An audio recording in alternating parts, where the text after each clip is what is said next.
Hello, welcome to the Anki series. In today's video, we'll be going through the steps of downloading and installing Anki on a Windows PC. So let's get started. Open your preferred web browser. I'll be using Chrome here. Now type in Anki download. Click on the first link.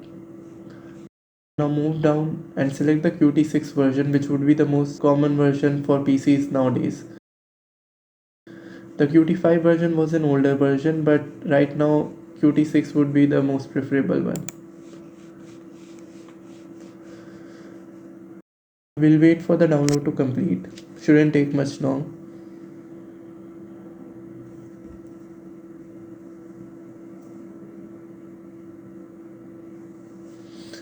Okay, so now click on this downloaded file.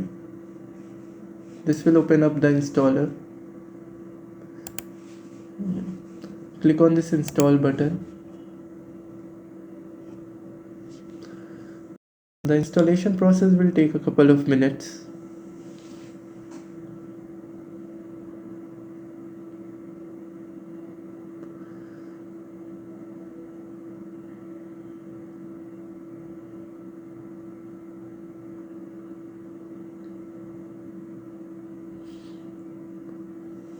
Okay, so it's done.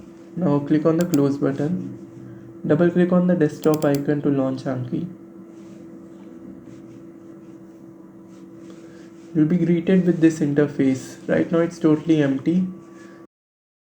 In the next video, we'll talk about importing the first deck.